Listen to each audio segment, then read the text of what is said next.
What's going on, guys? This is Real Deal Fantasy HQ with your boy LQ back in for another great episode. In today's episode, we're doing Stardom, Sit-em, Week 4. Have the tools, have the knowledge, be ready for these guys to be in the starting lineup to put up big points or shit the bed. That's why we're here, Stardom, Sit-em. Also, I'm going to be adding Pump the Brakes to this episode. I think it just plays very well. Guys, you're getting off a waiver wire or have been on your bench for a while now, and then they pop off. Kind of just have to wait and see what happens. Kind of like what happened to Devontae Freeman. He was grabbed off the waiver wire immediately, and a lot of people put him in the starting lineup because they were so desperate with Saquon Barkley out. Again, real quickly, I'm just going to mention, if Saquon Barkley couldn't do it behind that O-line, why would you think Devontae Freeman could? Pump the brakes. So, don't want to waste any more time, so let's get right into the episode.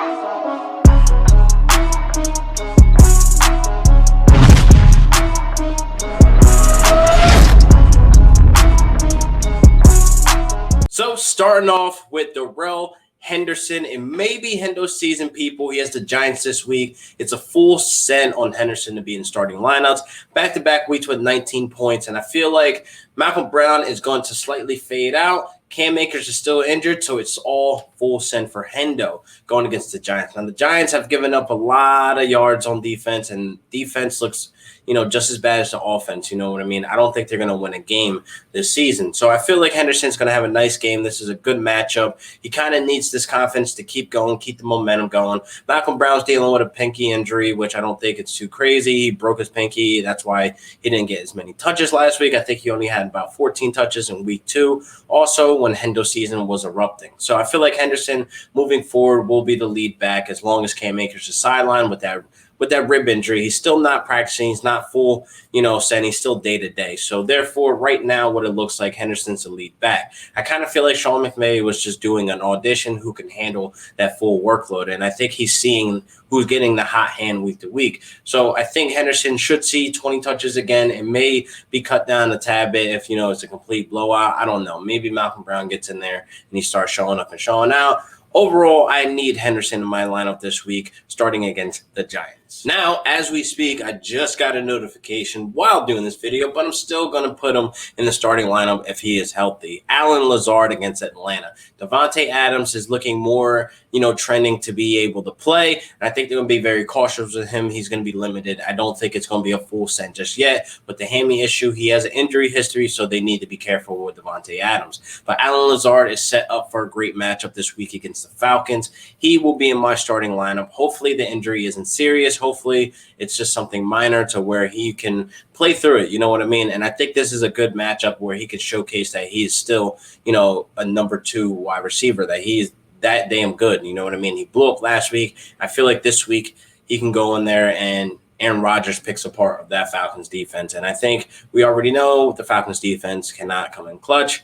It's going to be a lot of points scored on that defense. So I'm looking for Allen Lazard, the Lizard King, my bad, that he can show up and show out and put up like 20-plus points again. So I feel like with Devontae Adams going to be limited, he's not going to be a full send. I think that's where Allen Lazard comes in. But it's also Thursday, so we need to keep an eye on that injury report on both of the guys. But as of right now, even with this, notification coming out, not many details on his injury about what was actually injured or how severe, if it's even, a thing that needs to be reported, but we shall see. But right now, with this matchup against Atlanta, I definitely think it's a no-brainer. He's coming off a good week. He has the momentum. He has the confidence now, and I think it should be a full send for Allen Lazard come Sunday. Next up, we got Logan Thomas against Baltimore. Baltimore Ravens are 29th ranked against tight ends, and I think Logan Thomas has the volume. He's been getting the targets. He needs to get Haskins, to up his play a little bit, do a little bit better. I know the Washington football team doesn't look like an all-around good team, but Haskins is still young. He's going into the second year. He needs more weapons around him, and I think he has, Scary Terry and Logan Thomas to lean on, and also Antonio Gibson and that they have a somewhat of a running game. So I think things can be trending. Maybe this is the game where Logan Thomas gets more involved in that red zone. He's being targeted already 35.9% of the time in the red zone. That's a lot of targets, people. That's a high percentage. So therefore, he's probably going to end up seeing the end zone, pretty soon. Now, in the last 3 weeks, he had 7 targets, 8 targets, 9 targets. It's just been increasing, and I feel like he needs to catch more balls. Maybe it's not catchable balls that Haskins throwing. I didn't really look deep into that. Didn't watch too much of film, but the last 3 weeks, Logan Thomas only has catch 4 balls. So he's getting the volume. He's getting the target. So I definitely think this week will be a nice little, plug and play, especially if you're a Jonnu Smith owner. You just lost him to a COVID bye week. Maybe Eric Ebron, for the Steelers. He's a clear plug and play this week. He has the matchup. He has the talent. I feel like he's always on the field. He's 100% route participation. So he's not out there blocking. He's number 1 on the team for 100% participation of running the routes. So therefore, if he's on the field, he is going to be running a route. He's going to be open. Like I said, he has the volume. He has the targets. So therefore, always think volume is key, people. So he gets the full Szn start. Being that I'm a Jonnu Smith owner, I really wasn't going to start him this week over Jonnu. It just wouldn't have made sense. Jonnu's the number 2 tight end right now in fantasy football. So therefore, that was a no-brainer. Luckily, I had the plug and play. Luckily, I have the depth where I can plug and play Logan Thomas, and it's a full Szn for a start and forget come Sunday. Next up, let's talk sit-em. Got Todd Gurley. I hate talking bad about him. You see the picture, my boy. He's still my boy, but he has the Packers this week, and I don't think it's a good matchup. I really think the Falcons defense is going to give up a lot of points. They're going to be playing from behind. I think the running game isn't going to be something to focus on. He's not seeing many targets, as much targets as we would like out of that backfield. He does have some pass catching ability. We've seen him when he was with us, and I don't think that Falcons team is going to utilize him that way. I feel like this is a one and done for Todd Gurley. I think he's going to be moving on next season, unfortunately, to wherever he ends up landing. But I feel like him having 21 touches and only putting up 60 yards, that's not good. That's terrible for me to have him in my lineup as an RB2 or even a flex, you know what I mean, for a pass-heavy, offense. So, again, Aaron Rodgers is going to pick apart that defense, and they're going to be playing from behind. The running game may not be something that's going to be the focal point, and I definitely don't want him in my lineup this week with a terrible matchup. He may, pop off and get a touchdown, and then he makes some type of fantasy relevance for 8 to 9 points. But, again, I didn't draft, or you didn't draft Todd Gurley to be putting up 8 to 9 points, for a team that's going to be scoring a lot. So I feel like,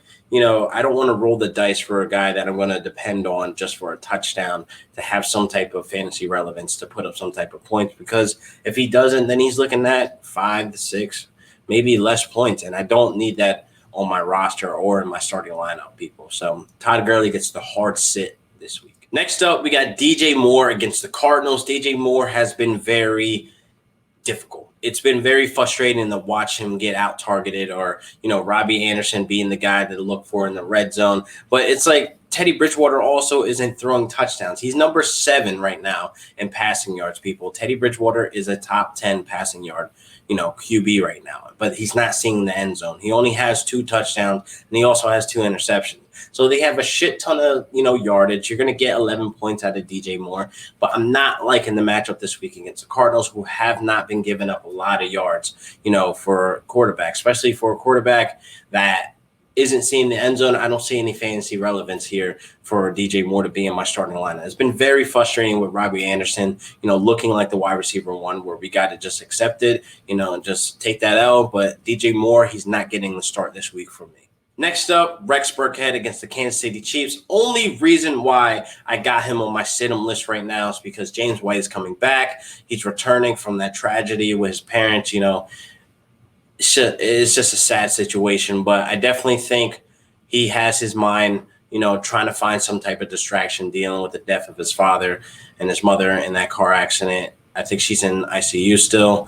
But I think, man, I don't know what I would do. I don't know if I could return back to football this quickly, but it's been 2 weeks, and I think he's going to come in. He's going to be playing with a chip on his shoulder, and he's going to be playing definitely for his father. But, Rex Burkhead, he has a crowded running back room again. That's why I'm not going to have him in my starting lineup this week. He did blow up, with the absence of James White, but James White is back. Damian Harris also coming off of IR. He is back in that running back room, and also you still have Sony Michel there. So it's too many mouths to feed at this point. So I feel like James White comes back into that pass catching role. Sony Michel gets the, first and second down, yardage. And I feel like Rex Burkehead is going to be game scripted out, or he's going to have like maybe 6, 7 carries, or maybe 4 to 5 targets. You know what I mean? Like, I don't think it's going to be fantasy relevant. You're not going to be looking for the points that you saw the last 2 weeks from Rex Burkhead. So that's the only reason why I got him on my sit. So the best part of the episode, pump the brakes. Now, first up, I got Nick Foles on the pump the brakes list, only because I don't want to rush to go put Nick Foles in my starting lineup. Honestly, you shouldn't be in this position where you have to put this guy in immediately. I don't think there's any, crazy, injuries in the QB room with the, top tier to elite guys. So I really don't think Nick Foles should be jumping in your starting lineup just yet. I need to see more. He was facing the Falcons. This is something that we don't really put in account. He came in the third quarter. He basically threw 5 touchdowns. I say basically 5 touchdowns. Anthony Miller dropped 1, and, Allen Robinson got muscled out that interception. So he ended up throwing 3 touchdowns in basically 2 quarters. So I definitely like Nick Foles, but I need to see more. That was what he was supposed to do against the Falcons, because they are obviously just bad at defense and can't clutch games and lose big leads, etc. So Nick Foles, I need to see more from. I need to see at least 2 solid weeks of what we saw in that third and fourth quarter against the Falcons. So he's on the pump the brakes, because, again, you shouldn't be in dire need to have him in your starting lineup. And if you are, you didn't draft well. But moving on. Next up on the pump the brakes list, Michael Thomas. I'm going to hold off for him. I am a Michael Thomas owner. I can go 1 more week without him. I'm 1-2, and then 2-1 in another league where I own him. So it's like 1 more week without owning him, replacing him with a guy who could possibly give me some more points, I'm not going to risk it. I don't feel like Michael Thomas is ready to come back. It's just in my gut. That high ankle sprain is something that lingers. It's very, I won't say like life-changing, but it's going to be season-changing for him. And he's going to be dealing with it all season. And I feel like he's coming back a little too soon. I would have took 1 more week just to heal up. He's back at practice. He seems healthy. Seems fine. He's going to see a shitload of targets once he's like 100% healthy, but I think he's going to be limited this week. So I definitely want to pump the brakes on Michael Thomas. You can go 1 more week without him. You know what I mean? If you're sitting at 0-4, going into, week 5, then you got to make some changes, man. You got to make some trades. But I feel like you can go 1 more week without Michael Thomas, because I feel like him being limited, you're not going to get that bang for your buck. He's a first-round draft pick, so you want that investment. You want that bring back, that comeback where he puts up elite points. But we're not going to see elite points from Michael Thomas this week with that high ankle sprain just lingering. So I really think he's coming too soon back. But, as an owner, I can go 1 more week without him. Next up on the pump the brakes is Justin Jefferson. Blew up for 175, had like 10 targets, 8 catches. He just exploded, and I just was on the bubble with him, sitting on my bench to drop him, but he showed some life. He played the outside, he didn't play the slot, and then look what happened. He blew up. So that's what we were hoping for. We were hoping for Justin Jefferson to blow up, but he has the Texans this week. It's not that the Texans are going to lock him up. I just think the Texans, they're probably going to lock up, Adam Thielen, but I think the game plan for the Vikings are going to be run the ball down their throat. Houston is the worst team in the NFL of stopping the run right now.